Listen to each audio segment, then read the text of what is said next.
Now, once you have the length of chain that you need, you're ready to do what's called casting off. So what I've done is I've taken my wire and I've cut the excess off of the spool. And I've probably left myself about 12 or 13 inches. Now, what I'm going to do is I'm going to gently lift my loop off of my spool like I was going to lift it over a loop. Now, it's important to know that when you get to the end, you're not going to wrap this time. You're just going to lift off. And then I'm going to take my little excess piece of wire that I had and I'm going to run it through the loop.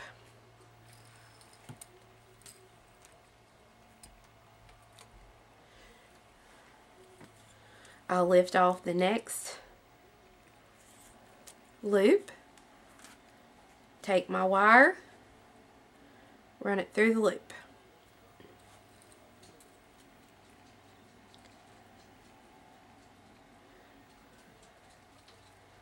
And this is the part that can drive you nutty trying to get it.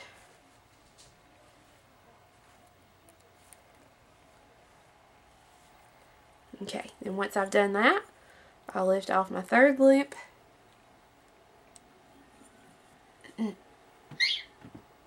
Ooh, Zeke's talking to us.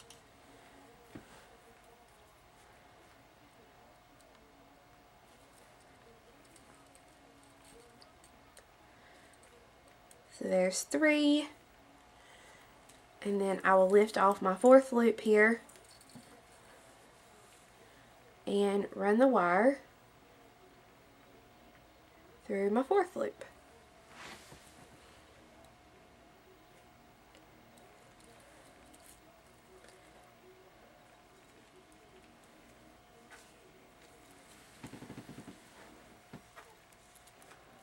So now all 4 of my loops are held together here at the top. Now we'll go ahead and pull that out. Yeah, buddy.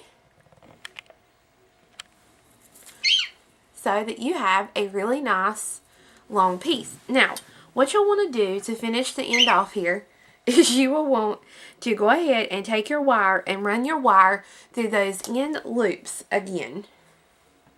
And you will want to do this 3 or 4 times until you've got that end good and secure.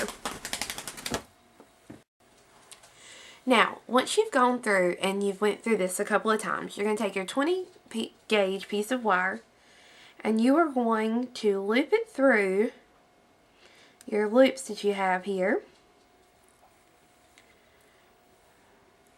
And I'm going to bend my wires straight up,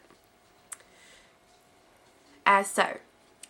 Now, what you'll want to do is you want to have yourself a pair of pliers, and you're going to take your 20 gauge wire and you're going to do a wrap around the base of your 20 gauge wire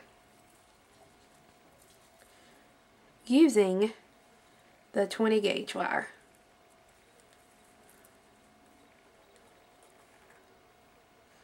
Now, once you have that wrap, you will want to take and trim off your short piece of wire there.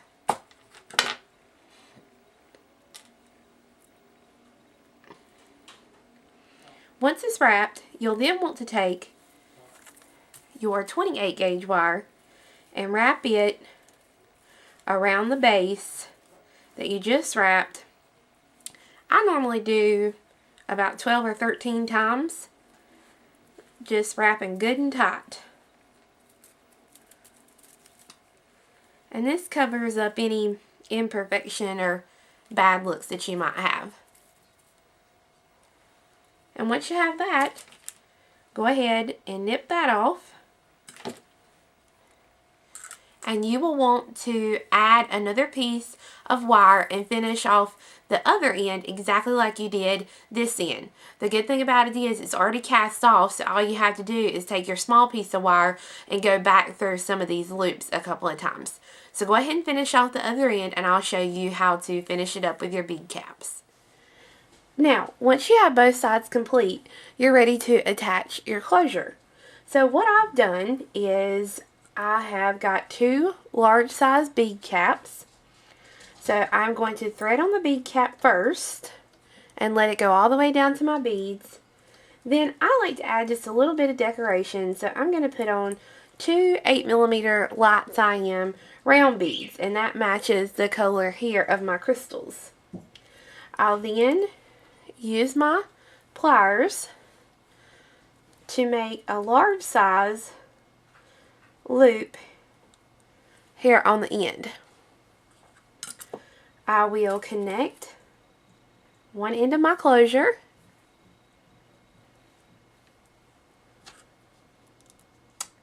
and then I'm ready to wrap my loop, and I will just wrap the wire until I meet the light cyan bead.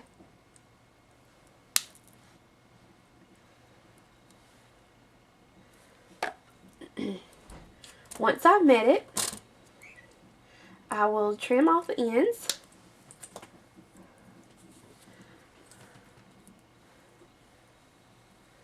Tuck in any little end pieces that I might have left.